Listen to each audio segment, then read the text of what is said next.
Hello, I'm Joel Baird, the General Manager of Missoula Community Access Television, inviting you to another edition of Missoula Live. Now, this is kind of a special edition of Missoula Live. We haven't done it before.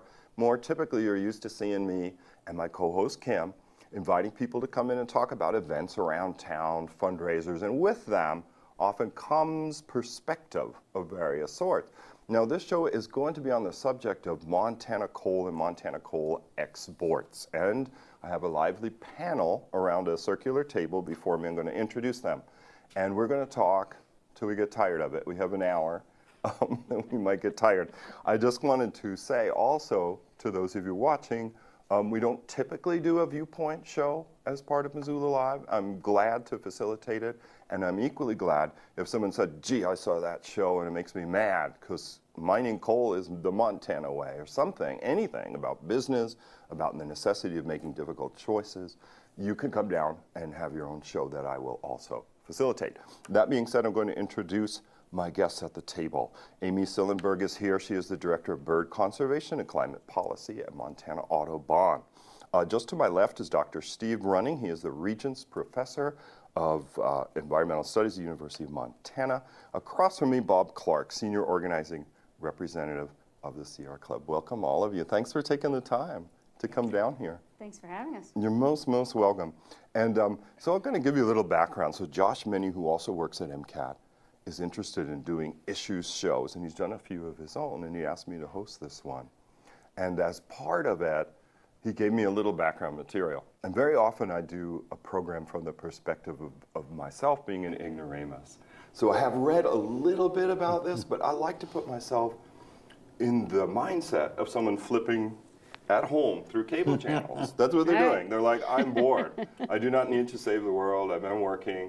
World is a difficult place, and here this guy's talking about how many more problems there are going to be. So coal seems to be a problem. So I have to admit, I cheated a little last night before I got a phone call from a friend that I spent the entire night answering. I looked a little at this issue of coal, and I read some things about it, and it said like different things, and you guys could feel free to just jump in, right, to my goofy perspective from the internet on the coal issue. So I read, for instance, that Montana is coal rich and has a rich, proud history of providing this coal to the rest of the world. I read that coal makes up 20% of the nation's electrical production comes from coal. I read something this guy said, coal is not going anywhere soon. It's going to outlast our oil supply, so we really need to get used to it.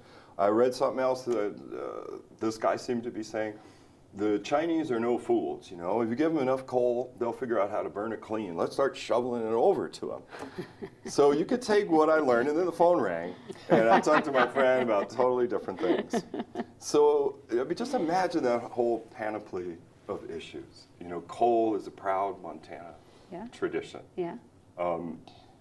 Another one, 20% of all electricity, or how about someone's going to figure out how to burn it cleanly if you keep shoving it down their throats? Let's just wait and see what happens. Steve, do you want to start? I don't think we have time to wait and see what happens. And I think that the coal is a problem. It's also an opportunity for us to do some very different things. And I think none of us, Bob has this Beyond Coal little button on, that he's wearing, and I don't think any of us are talking about shutting every coal-fired power plant or every coal mine down today, but it's not the energy of the future because we have this little problem called climate change. Over the last 50 years, and particularly the last 20 years, in fact, I got the latest Global Carbon Project's annual numbers today, and what this shows worldwide is that the biggest carbon emission source worldwide is burning coal for electric power. And it is now over 40% of total global emissions. And so if someone takes global warming seriously and says we better start slowing carbon emissions down if we're going to get a lid on climate change, the place to start is by slowing down and ultimately stopping burning coal. And we we, as climate scientists, we don't expect that to happen in one day or 1 year. Sure. But we have to start the trajectory down, or else at the end of this century, we're going to have a toasted climate. We know for a fact that if we burn all the coal that has already been found and is known to exist, if we burn all of that, the global temperature will be 10 degrees hotter. Wow. And so sooner or later, we got to stop burning coal. And the sooner we do it, the better climate stabilization we have. Right, and we're in this perspective too of being in Montana where there are large reserves of coal, right? And so people in town in Missoula may have noticed, it depends on where they live and how they travel each day, that there are a lot of train cars filled with coal crossing the town. Now years ago, people would be like, by gum, this is great, this is economic success, look at that go. I don't know, what was found out. You probably don't know that I also cover city council in Missoula. I've switched the cameras with my friend Rick, put the titles on, and we've been doing this since 1994, so I'm approaching my 20th year of this cheerful activity. At some point, a group of people came, and they waited a long time through some other business. They waited 3 hours, in fact, to talk about coal trains coming right through town. And I don't know what, the follow-up was. I presume that somebody told them it must be all right, because it's happening and happening in larger numbers.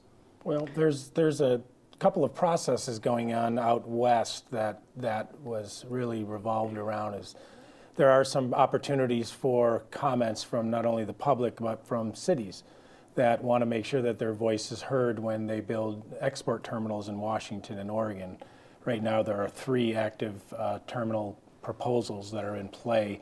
Originally there were 6, and if all of those were to be built, we would be looking at 140 million tons of coal being exported a year. Even with these 3, we're looking at 100 million metric tons of coal per year. Coming from the Powder River Basin in which is Montana, southeastern Wyoming, Montana, through Wyoming, Missoula, and then over to the northwest.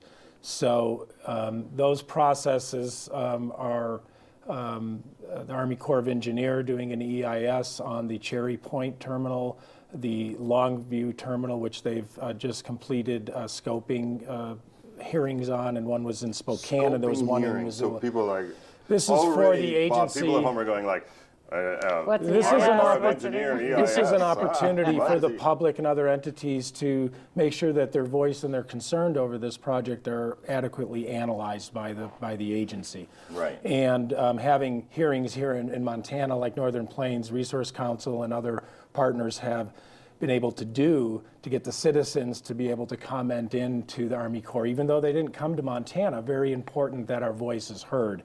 So those processes are moving forward. To the Cherry Point and Longview have EISs that are going to be prepared, and the Port of Morrow in Oregon, the third proposal, is seeking a permit. And these are environmental impact studies, right? So they're going to say, what are the effects of trucking or training, rather, this coal through all these places? And then scope means how far you're going to look, right? One of them will, one of them won't. The Washington Department of Ecology is doing their own review, and that will encompass rail traffic back to the east and the communities and those types of impacts, as well as addressing climate concerns over burning the coal in Asia.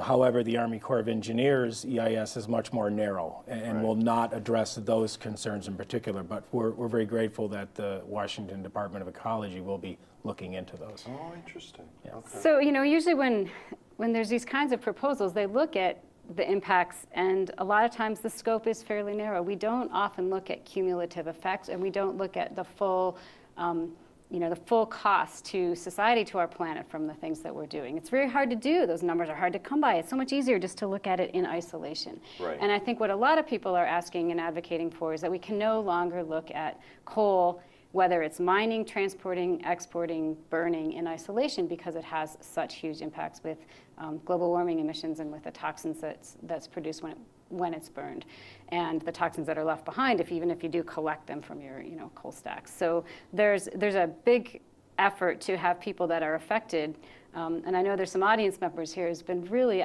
strong advocates for considering, the larger picture of what we're doing when we're burning coal, or when we're mining coal, transporting it, and then burning it. So there's all those components to it, and yeah, it's going to come through. I mean, we are going to be affected by those coal trains coming through. The people at the ports where they want to build these private terminals, so they're new terminals, no public terminal where you do this kind of expansion, have a lot of concerns. There's a lot of increase when you have piles of coal sitting there. There's coal dust. There's health impacts. There's asthma rates that go up, and there's all kinds of concerns for the people that live there. And so what various different groups and entities and individuals are asking is that we consider all those impacts from the what happens out in Powder River, the land itself, to the water, the aquifer, the ranchers that live there, the private land, all the way to what happens when it gets to China. Right. So it's lots of things to consider, and yeah, as Bob said, I think we're lucky that somebody and some entities are actually trying to connect the whole thing and together. it's important to realize that when it comes to the coal exports issue, it's really a connection of three pieces, and they really all have to happen for all of it to happen. Any one piece of it falls out, and it's very unlikely that it will happen at all. You've got the mining at Otter Creek, you've got the transport, which includes the Tongue River Railroad, which still has to be permitted, EIS, and built, and then you've got the terminals out on the coast. So those are interconnected three. You can't look at one without looking at all three. Right, and this idea of the environmental impact study or statement is a political one, right? So that if the scoping is narrow, the people that are in favor of something happening want that to happen, a narrow scope, so something doesn't come up to say, wait, you can't do it. I did, before the phone rang, I saw an article in which the Attorney General of Montana, Tim Fox, was asking that the scope be more narrow for the environmental impact study. And the people who waited some months ago at City Council, all that time to speak, were saying, well, we hope that the environmental impact scope is wider, and that would include impacts on towns and communities along the route to the terminal. So I think they were asking for a resolution to be passed by our city council that said this should be looked at. Is that correct? Yeah, and I that think resolution was now passed. that Yeah, you mention it. yeah. These guys are telling me in my ear there's a question from the other room to give. From our audience. I don't know from the Excellent. audience, so I don't know how they're going to present it. This is all new technology to me. Ron is like pressing the, okay, so they're going to voice the question on this television set. My name's Harold Holm. I have a question for the panel that basically is a follow-up of what Joel just mentioned, that our Montana Attorney General, Tim Fox, joining with North Dakota's Attorney General to ask that there only be a limited environmental impact statement. I'm curious, what would you say to Mr. Fox? Why does he not want Montana included in this? What are we afraid of, really? More information is a good thing, and I think for when you're making a very important decision that involves public resources and the future of communities, you can't have enough information. And so having all of that information to be able to make then an informed decision versus an uninformed decision, I think is of critical importance on this issue. So I would say that there's a stronger argument that we need more information. Rather than narrowing the scope, yeah. which seems to be the desire, because this is economically driven, right? I mean, the sense is, I think in that same article, it's amazing how my memory works. Even though, until I got waste afterward. The same article, I believe the Attorney General stated that 1,300 jobs were created directly from the coal extraction, but they were of such quality, or the pay was so high that it supported, other people. So he found this to be an economic imperative. I don't know, if anyone wanted to address this, how do you break that age-old dialogue, right, where people say, oh, look, a bunch of progressives are sitting around a table telling us fools, or the working people of this state, that stuff we're doing is injurious to our health. Hell, they even banned smoking in the restaurant, or, whatever it is. But how do you get around that age-old thing, where people are actually starting? How do you get in a dialogue about that stuff? Steve, did you want to? Well, I think it's typically what we do is, and really very few people normally do this, is try to look at a global picture, which is certainly what most people don't worry about on a day-to-day basis. I don't blame them. But when you do look at a global picture, you often see a very different ultimate conclusion than if you look at a very narrow sort of situation of, boy, if we open this mine, there'll be some jobs for the local people, and how can that be anything but good? And it's only as you back off and start saying, well, yeah, but there'll be 40 trains a day going through all these towns with the disruption and public nuisance that involves. There'll be these big terminals that'll be loading this coal, and then when it gets to Asia, it's burned. And of course, all of us have seen in the news in the last few months these just unbelievable stories of air pollution in China. A town of 10 million that they closed down because you couldn't even see across the street. Deadly smog. Yeah, and so you start getting farther and farther back to the biggest picture, and you start saying what seemed so logical as a nice local job creation at a local basis doesn't add up one bit when you start looking at the final cumulative impacts on a global basis. Sure. And I mean, that's an enormous sacrifice. Can you imagine a town of coal workers saying, we've come to the conclusion that our work is injurious, so it's shut down. We're not doing You it. can't And blame them for not amazing. signing on and saying, oh yeah, I volunteered to quit because I guess this was a bad idea. I don't blame the individual workers one bit. Right. And I think what these discussions are, I mean, this coal exporting, we're talking about new coal mines that's, would be setting infrastructure up that's really hard to go back on, setting up new infrastructure, new ports, and a whole new system. Once you build that, it's hard not to use it. So we're not, nobody's telling people we don't care about coal miners' jobs, but there are so many other economic realities, and for a country and for even a state or an attorney general to answer the question, to say, I only care about these small, there's no other way around this. There's no other way to create economic opportunity out in southeastern Montana. I think a lot of people would argue that.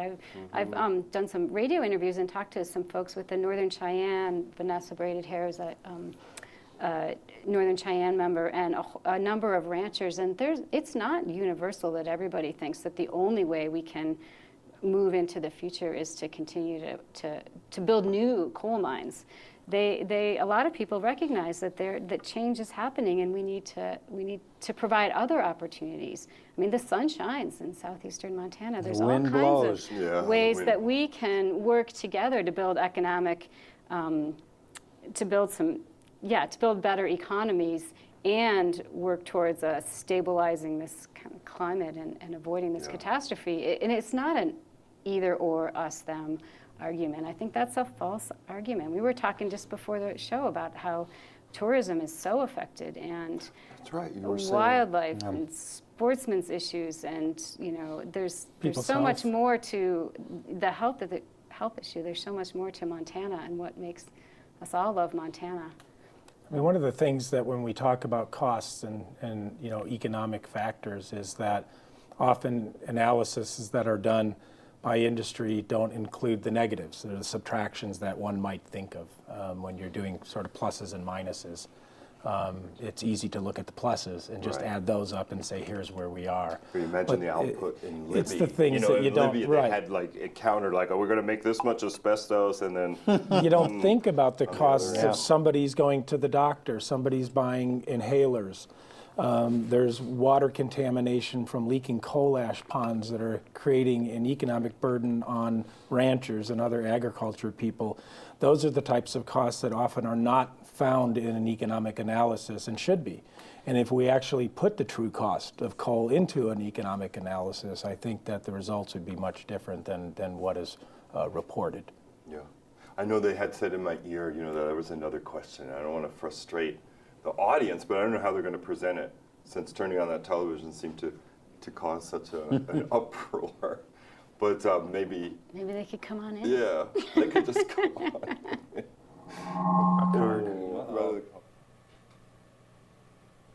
and then they could pose the question. Okay, there you go. Yes, I'm Lee Metzger, and I'd like the panel to address how Missoula citizens might be able to participate in decisions around the possible development of eastern Montana coal fields and Otter Creek, and the importance for doing so. Okay, anyone want to take that? Well, I'll start that. I think that there's obvious opportunities, and those usually come when there is a environmental impact statement or some sort of a decision-making process that an agency might be going through. That would be the DEQ, for instance, with the Tongue River Railroad. It would be the Surface Transportation Board.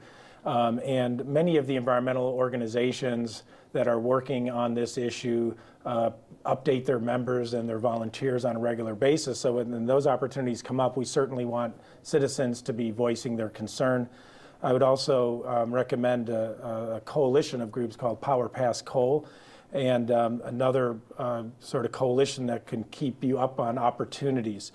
As far as Otter Creek and Tongue River Railroad, both of those proposals have sort of EISs that are lingering and in different stages of what I would call limbo or stagnant. It may be till 2014 that there are sort of official opportunities to participate in a process. That doesn't mean that citizens can't write letters to the editor, can't contact the governor, and all kinds of other decision makers along this process, including the Army Corps of Engineers, and voice their concern. But I think those opportunities that come up through the public processes provide sort of the official sort of sounding board, if you will, for citizens and experts to chime in on this issue. And I know there's others, and maybe Amy has other ways that Missoulians, outside of those arenas might be able to plug in, or Steve. Jimmy, Steve? Those sort of policy things are what I'm weakest on. I'm good on the global climate stuff. We'll get back to that. I think to further answer, I mean, there's those official, places that you plug in.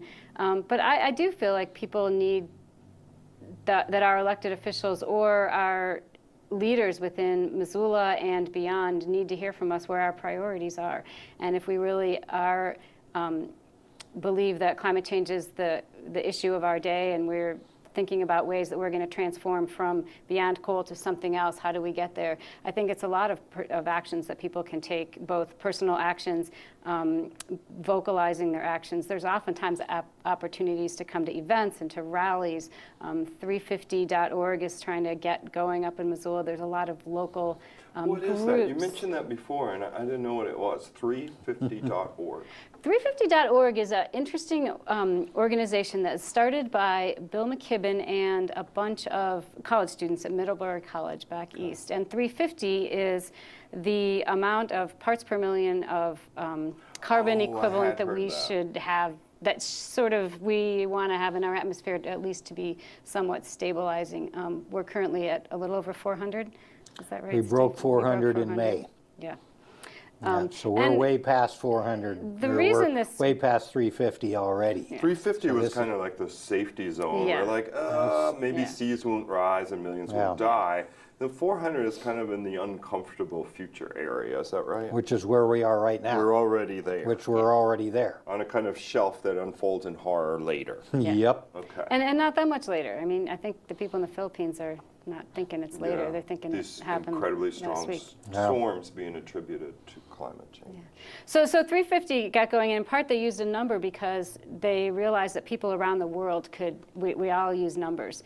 And it was a way to have the conversation broaden in terms of connecting with people all over the world. So they've done a lot of events, they've done a lot of activism worldwide. And they try to have a lot of fun. They try to bring in art, they try to bring up reality. They're the folks that are currently pushing some divestment strategies to get people to divest from fossil fuels. So they've got a lot of interesting strategies that they work. But I do think that there's opportunities locally to be involved in some of our communities' desire to think beyond a fossil fuel-based economy, whether it's transportation issues. I mean, there's a lot of people. I was at a meeting last night in Missoula. Over 100 people were talking about, hey, couldn't we have a better transportation system around when we, around Russell Street? You were at Baird Street Commons. Because people want to be able to bike, and people want to be able to walk, and they want livable cities, and they want to move beyond a fossil fuel-based economy. And that was a large part of the conversation. Not everybody was there for that, but that was part of the conversation for sure. It's a fascinating idea, that in the past, certain religious aspects would take on an aspirational level for people in the Middle Ages.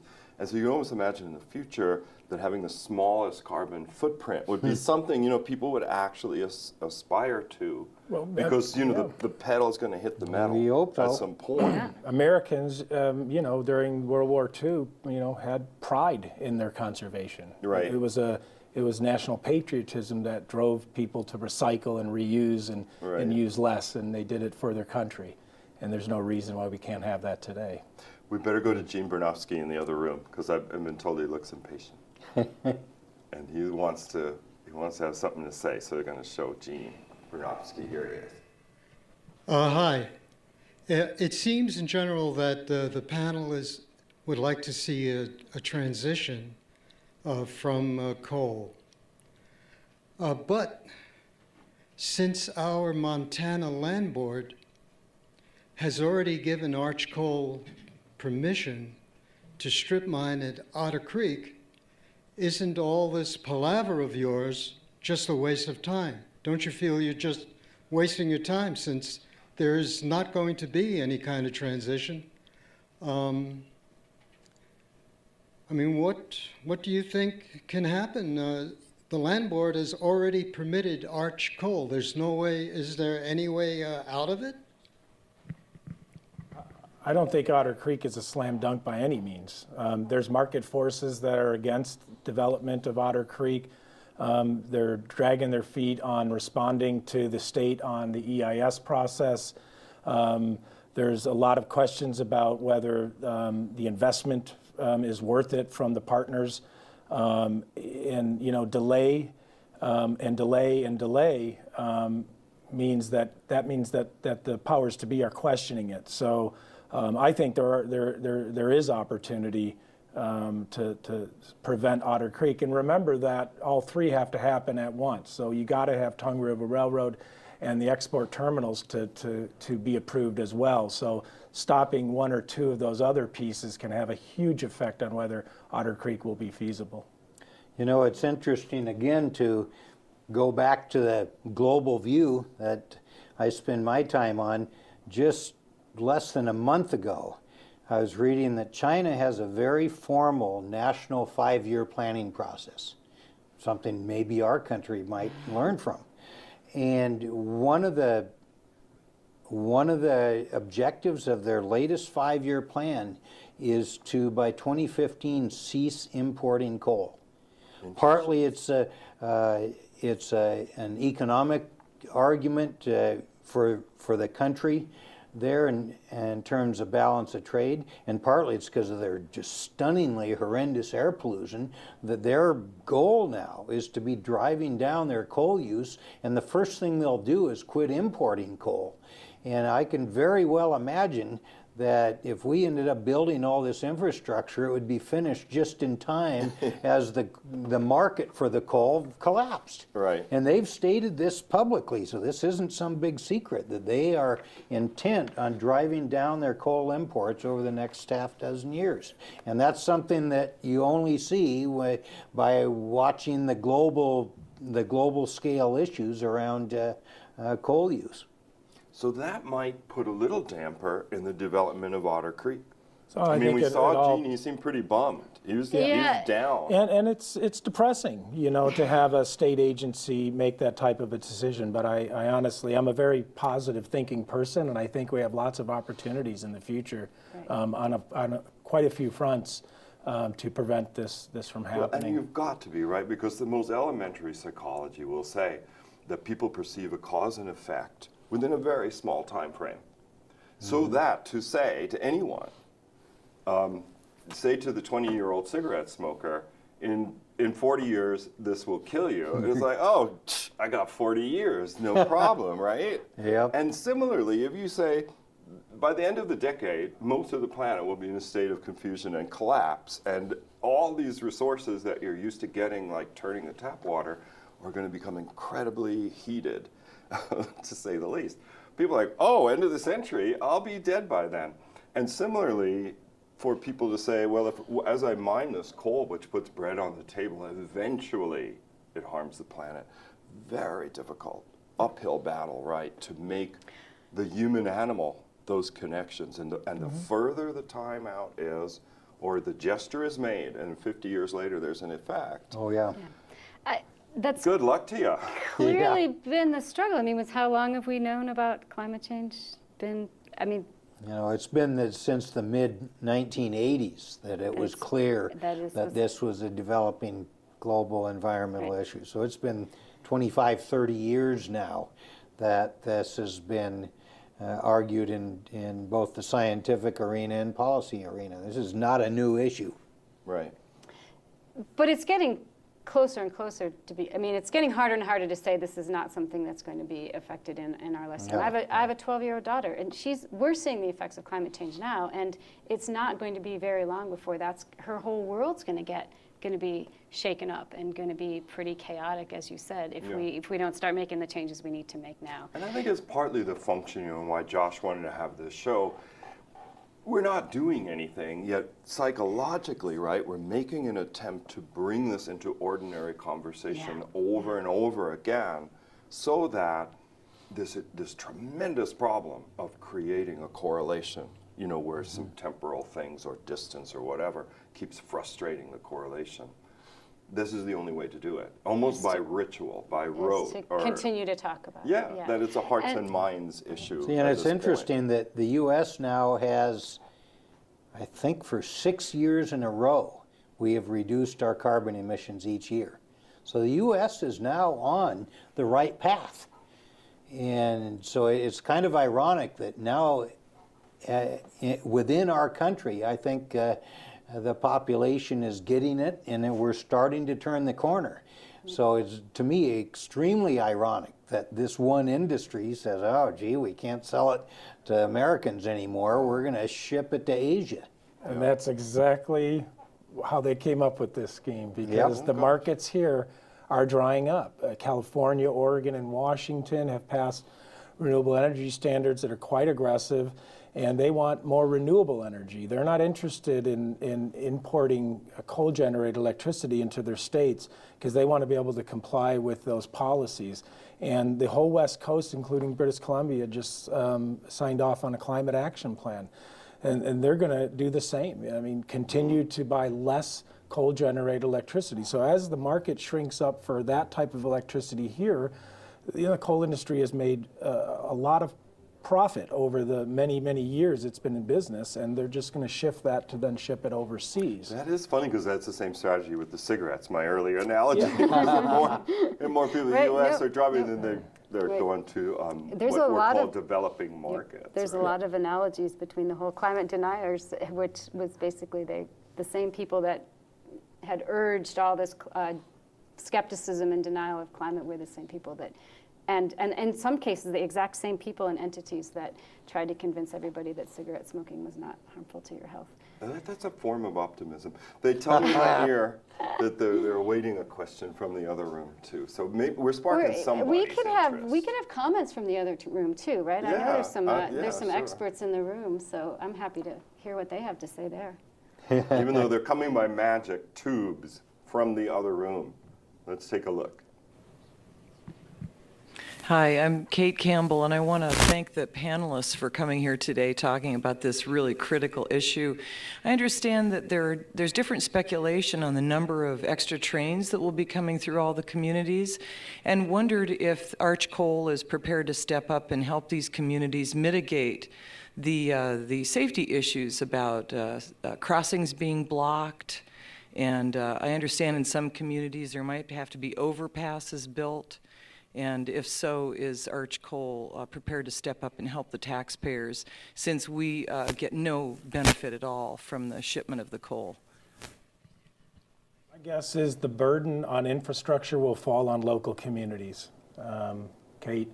And I think if things are happening in Missoula County or whatever county and that particular structure is under that maintenance jurisdiction, that county and those taxpayers are going to be liable for that, and Arch Coal will not be liable for those types of infrastructure needed upgrades.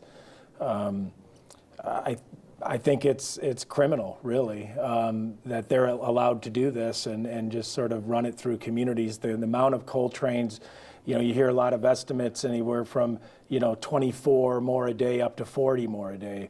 But if I may, I'd like to read a statement from the mayor of Seattle, who estimates that the gates at railroad crossings citywide in Seattle would be down an extra 96 minutes every day. So if you can imagine the type of economy and the type of hustle and bustle that's going on in a place like Seattle, and to have 96 more minutes of gates being down, and that's out there in Seattle, you can guess that we're going to have a huge impact here in Missoula.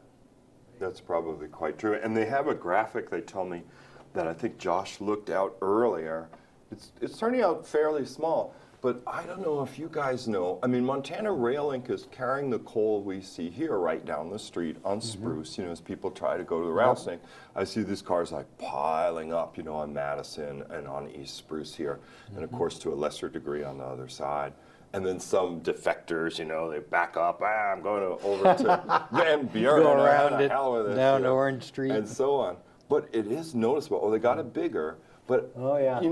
Josh was showing me this earlier. So I see like Wyoming, southeast Montana. And then I see a route that seems really odd, like it's proposably going up north and avoiding Idaho to come through Missoula and Spokane and then down into those areas where they want to build. That's just where the current lines are running. I mean, that's a current line. Yeah, so those, except for the little, there's a short juncture of new railroad that needs to be built from Otter Creek to hook onto the current systems. But the idea is that they would be using the lines that we have, which, you can think that's economic opportunity for Burlington Northern Railroad or the different rail entities. But a lot of people are also arguing that, but then you're going to have coal on those lines, and what are you not having on those lines? Are there other things that we would much rather be traveling with our coal, with our, on our rail lines, agriculture products, different kinds of manufacturing projects that we could go by. It's funny, you watch these coal trains go by over and over again. And then sometimes you see, oh, look, there's a wind turbine, there's some wind blades on that. Oh, yeah. There's lots of things that we could be transporting via the rail if they clean up the diesel engines, and a lot of them are getting cleaner. It's a pretty, it can be a low carbon impact way of moving things across the state. Oh yeah, I'm a big fan of trains overall. Yeah, so why where this opportunities piece comes in. Why aren't we talking about moving people? And moving Well, people are talking about moving people, but on I'll trains. tell you, it's pricey right now.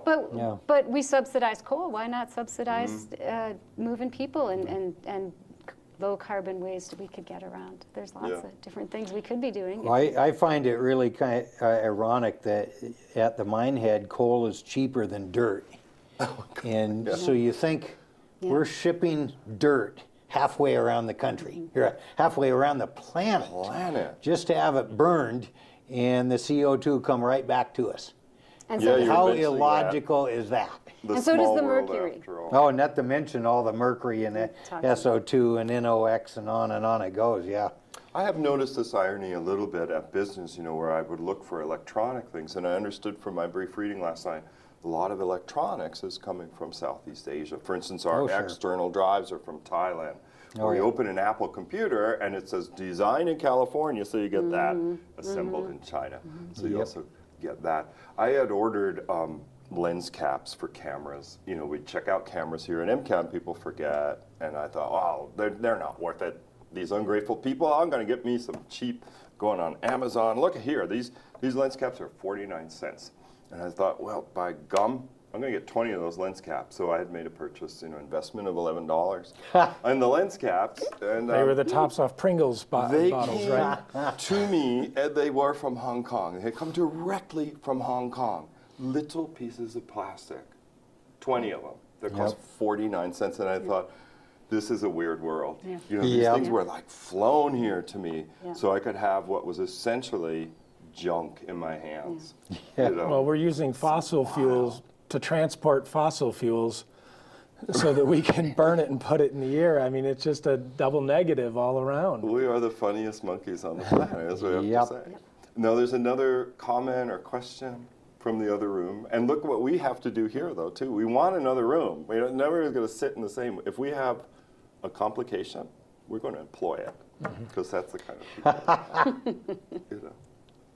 So I think they're going to switch to the other room. Okay. There we go. There's Jan. Are you ready? Okay, my name is Jan Hoem, and in the things I'm reading, especially in the last few weeks, this problem is so big that while we can do a lot of things as individuals, we need for the governments to step in a big way. And I'll get to the question.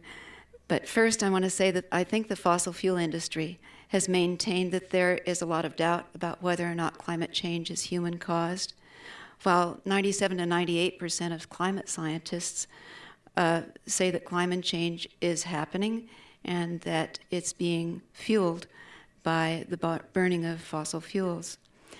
So looking at the parts per million of carbon dioxide being at 400, the highest that it has been in 800,000 years, why aren't our politicians more concerned? Why aren't we seeing more action? Excuse what? I don't know what it was. So. I think- Anyone want to take that? Well, and what's funny is even the majority of American adults understand climate change is real and that humanity is causing it. So we have a majority opinion of the populace already.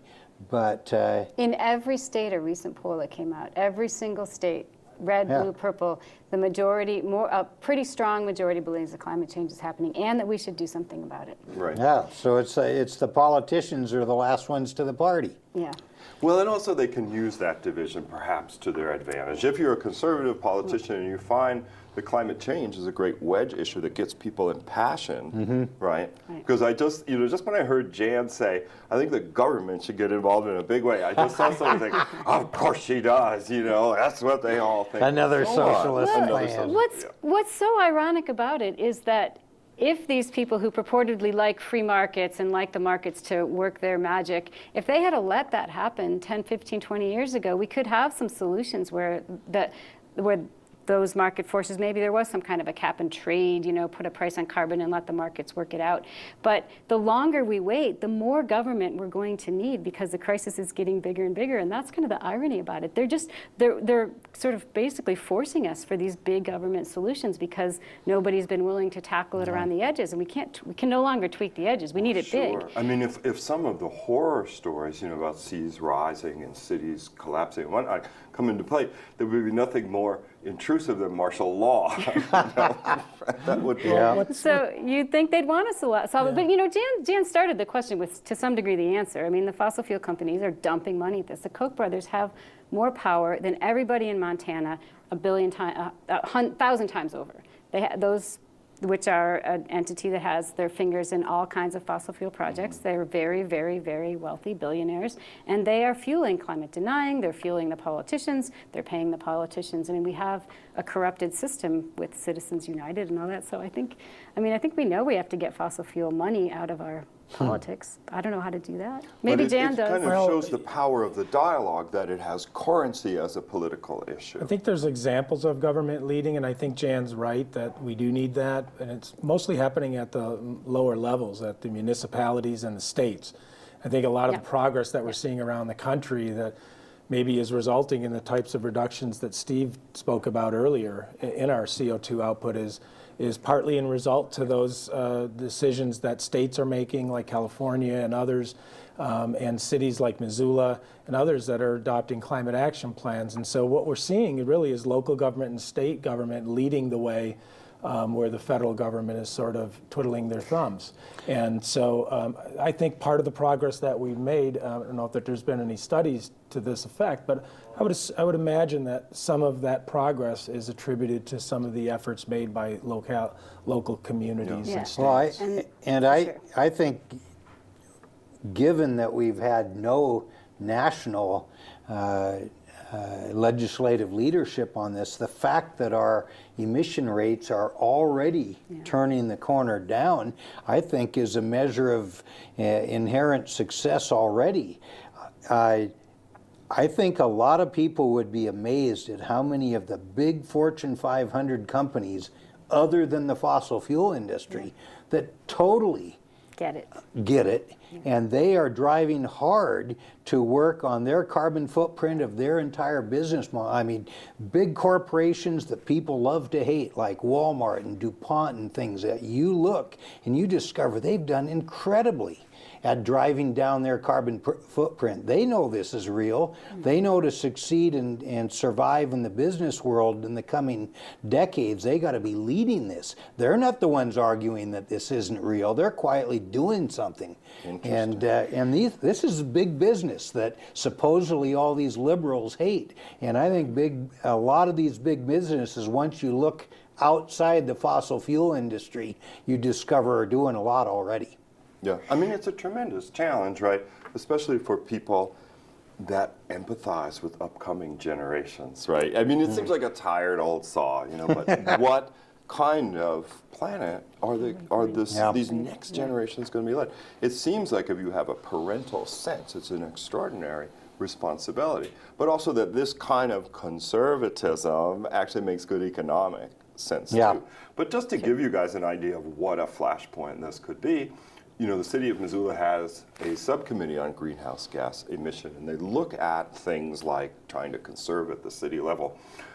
There was also, and you know, I don't pay enough attention when I cover my 19 years of city council, but there was from this committee a move to join a national group of like-minded people. And there were several vehement protesters. I mean, they were impassioned, and they said this is part of United Nations agenda. I was there. So I'm on that committee, and I was part of that planning process. Oh, okay, yeah. They were saying this is an international plot, this conserving of energy and whatnot. I mean, it can be kind of, at some level, stupefying when you're kind of like, could you explain that again? No, don't. You know, don't. Well, there's big organizations, and there is a group that works internationally to help communities understand where their energy is being used, their carbon footprints, and offers advice if they're solicited about ways to reduce that. And it's a group called ICLEI, and there was a lot of controversy around that. I think it gets back to just the idea that change is hard, and we're talking about changing a very big system, and we need to change it fast, and that scares people. And so any of these conversations we can have with people to help them realize that it's not so scary. I mean, if let's instead of arguing about these, organizations, let's figure out how we can all more easily put solar panels on a roof, which is, we have limitations. Like, we can't, around in our state law about what kinds of small-scale distributed energy systems we can have in the state, and we need to fix those. And there are opportunities to do that. We could fix a lot of those and make it easier for people to have, sort of homegrown energy and make their own energy, and which is really a very conservative idea. Is. There's groups. That's a lot of changes, but it's scary. As you said, it can be when scary. I think of that history of Montana, being proud of being the resource state that provides the timber and the minerals and the whatnot, and have that turned on its ear, and said, you don't cut the forest and don't dig up that stuff. It has like sit on your hands type of message for people that saw this as a traditional. But you could turn that around and say, the forests are a big part of this, and Steve should speak to this about their ability to sequester carbon, right? Pull the carbon in by photosynthesis. So that's an opportunity for us to be better stewards, to be part of the solution there. We could be doing more with, rooftop solar and geothermal and wind energy and all those kinds of things that are opportunities. So it's not so much sitting on your hands, it's trying to look for these new opportunities, which employ a lot of people and are kind of exciting. Well, the other room beckons. We've got about 10 minutes, so I don't want to go out without going to the other room. Okay. Hi, my name is Nick Engelfried, and my question has to do with it seems like one of the unusual things about the section of rail line that passes through Missoula is we've got this rail yard and MRL fueling station right here in the middle of town, literally blocks away from people's houses. And we've got heavy industrial activity going on there. We've got locomotives that are hauling coal trains, idling, spewing diesel fumes into these neighborhoods. What's it going to do to these communities if we have even more coal trains passing through this area every day? I think it's going to be a negative impact, as we saw from the city council's resolution and their concerns. You know, they had sent a letter to the Army Corps of Engineers regarding the EIS out in the northwest on Cherry Point and Longview, and I think, Nick, that I assume that was part of their concerns, was the increased amount of sort of sitting locomotives, increased traffic that's going to affect the people not only right at the tracks but in the whole valley, since we're surrounded by mountains. So I'm hopeful that through the Washington Department of Ecology's review, will maybe massage some of those statistics and data out, and then hopefully we can then use that data as a way to pressure not to allow these things to happen. So I hope that we're going to gather more information about it. I'm not sure if there's been any actual studies done on the amount of diesel sort of particulates that would increase in the valley, or even coal dust that might fall in nearby communities. But I would be willing to bet, without a scientific degree in my pocket, that those things will go up. Right. And Jean is back, apparently, from the other room. After a kind of cold water comment, he's ready with another one. Well, and we might have made a believer out of him. Well, in this short if we period go of back time. to the other room there, I mean, I think there's some information maybe that those guys know more than we do. I don't know much about the coal impacts in Missoula. I mean, I know that I'm scared about them, but the answers to Nick's question, maybe if he has more, could he or Jean speak to that? Yeah, or the local health department. Yeah. I know they had an opinion back in the day, but I don't recall what it was. Let's hear from the other room. Hi. I'd like to address this question to the moderator. And I understand that Warren Buffett is the majority owner of Burlington Northern and Santa Fe.